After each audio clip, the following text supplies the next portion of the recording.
I am in recovery and struggle with drugs, alcohol, and sex addiction. I went to school at KZ Westfield my whole life.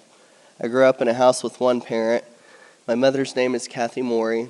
I knew only her side of the family until I met my father, Dan Loftis, and his new wife, my stepmom, Julie, while at the Popcorn Festival when I was 10 years old. Neither of my parents were addicts or alcoholics. However, I felt out of place with my father's family until about the age of 12 years old.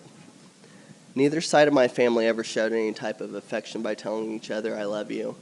I went to church with my grandma from the time I was 5 until the time I was about 8. Growing up, I did not really know how to express any emotions besides anger. I learned to tell secrets that were probably best kept silent. I grew up shy, hyper, and very angry. I found out I was gay at the age of 11. I was diagnosed with ADHD and as a bipolar manic depressive. I was prescribed Adderall and Zoloft. Nothing really worked. I started getting bored with life, and I just wanted to run around everywhere all the time. I started playing football for KZ Westfield in 7th grade, but I got kicked out of Roosevelt Junior High for fighting, low attendance, drinking and doing drugs during school, and smoking on school grounds. When I was 15, I went to juvenile detention for 6 months for breaking into the school and vandalizing lockers, park bleachers, and the post office benches. I was also stealing from my family and trying to hurt myself. I spent 3 months in Belleville and 3 months in Danville. I had to go to many hours of drug and alcohol counseling, and I saw a psychiatrist for my mental health. I went to the Champaign Carl Pavilion Hospital several times for suicide attempts. All I could do to keep myself from freaking out was to do more drugs. I started selling the prescriptions for my ADHD pills to classmates and random people on the streets, and even to people I was close to. At an early age, I learned not to care who I hurt and what I took from people. Greed has taken up a lot of my time in my life and burned a lot of bridges. I was always being selfish, self-centered, and hateful to my family and friends. I really only cared about myself and what came right down to it. I used, lied, and cheated to get what I wanted. I even went around seducing and manipulating guys. I have never worked a taxable job. I only wanted instant gratification and did whatever it took to get money without having to get a job. Growing up, I thought tarot cards and Ouija boards were the best tools to play with. As a lonely teen, I faked my way up to hanging with the older crowd. Partying and doing random stupid stuff. I caused a lot of havoc on everyone due to immaturity and no sense of self-control. I stole prescriptions from people who used to care about me, and I stole from churches. I don't remember how many hours of community service I had to do. I went to an alternative schooling during 7th and 8th grade years called Bridges and Mattoon. The insanity of my life before recovering consisted of drugs, porn, and making money off of it to support my habits and lifestyle. Sex started out at an early stage of having to experience it by force in juvenile prison back when I was just 14, and the last time when I was 16 by a man twice my age. In 2005, I found myself in deep depression after I got out Illinois Youth Center in Harrisburg, Illinois. Before I was 17, I attempted to swallow all 60 Adderall XR prescription pills just so my heart could explode and I could die. I was very sick and angry for what I was going through, and I never chose to talk about it with anyone. I still have a hard time sharing anything with anyone and bottle it all up. It is hard for me to show emotions and talk about my issues because of how I was raised. Holding it all in is the only way I ever knew how to cope. When I didn't die from the Adderall OD, I decided that suicide wasn't going to work. That's when I tried meth and I was hooked. I was in 6th or 7th grade when I started having hallucinations with pills along with alcohol.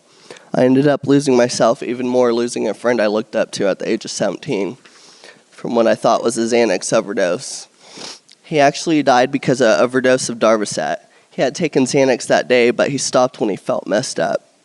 Years later, we found out that someone was putting Darvocets into his beer. Mixing the two drugs together is lethal. I was on parole at the time, and his OD and the people who were there when he was overdosing did not know what to do. A lot of people always partied at his house, and I got close to all of them.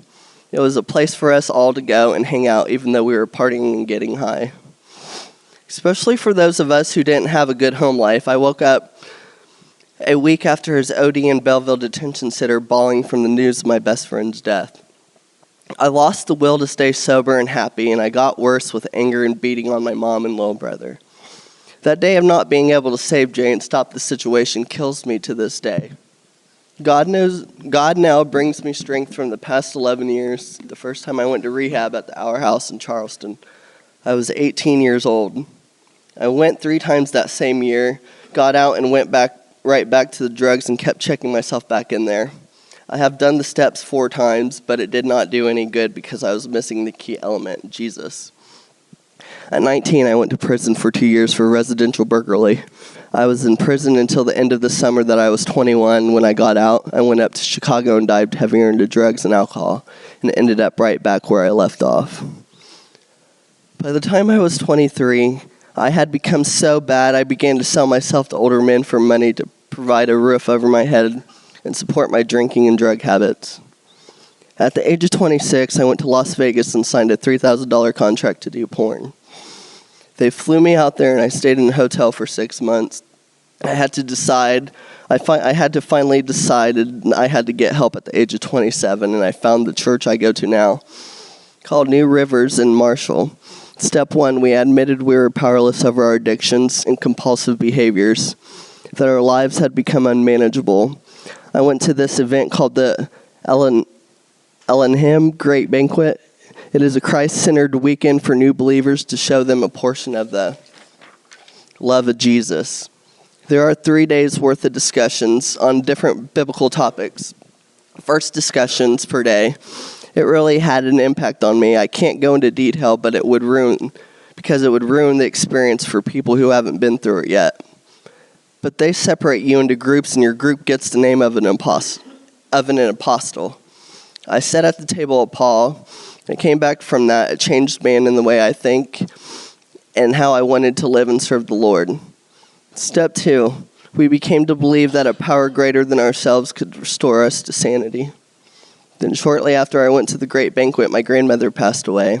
I slipped into the needle using meth. I went off the deep end.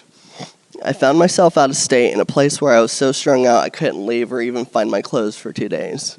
Got smacked in the jaw with a gun due to not participating more with what I used to go and do.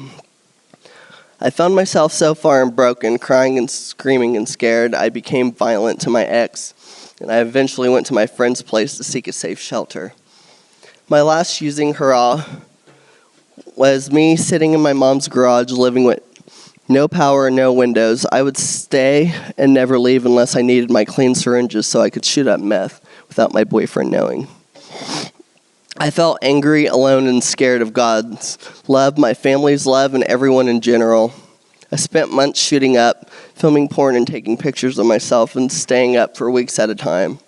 I could not stare at myself due to the inner guilt of my terrible lifestyle from the last 11 years. I would lift my fist to my family and boyfriend that I used with. I didn't know until I found God just how bad I had allowed myself to become. If a person didn't have meth, needles, or money for me, then they were useless and unworthy of my presence. I missed out on the last year of Christmas and Thanksgiving with my deceased grandma Corliss, all because of self-hate, wanting to OD and die, and just wanting to be alone and high. After her passing, I started trying for the first time in my life to actually give a new way of living a chance. Step 3, we made a decision to turn our lives and wills over to the care of God. I've been sober almost 90 days now from shooting up drugs. I attend church as much as possible, go to celebrate recovery, and pray to God every day, thanking Him for the small blessings I come to find in each new day. And it makes me happy. I am trying to do the opposite of everything I did in my past and start fresh. I am trying to get a legal job with taxes and be responsible with my new lifestyle as opposed to the one I was saved from. This is why Christ is my Lord and Savior. He chose to die for me, and He has saved me from myself and from condemnation because I can do all things through Christ who strengthens me. Philippians 4:13. And I know I can overcome and ride any storm in my life with His help. I choose to write and share my testimony because I wish to help those who are lost and have dealt with some of the issues I have and show them there's a way out. I hope I may be able to help somebody. God has been weighing things on my heart, and I am following His guidance. I am trying to live step 11. We sought through prayer and meditation to improve our conscious contact with God, praying only for knowledge of His will for us and the power to carry that out. In closing, I would like to share the prayer of Jabez, which is found in 1 Chronicles 4:10. Oh, that you would bless me indeed and enlarge my territory, that your hand would be with me, and that you would keep me from evil, that I may not cause pain. I stand on the promise of Isaiah 60:22 that says, when the time is right, I, the Lord, will make it happen. I sleep in peace because I know God is in control. Thank you for letting me share.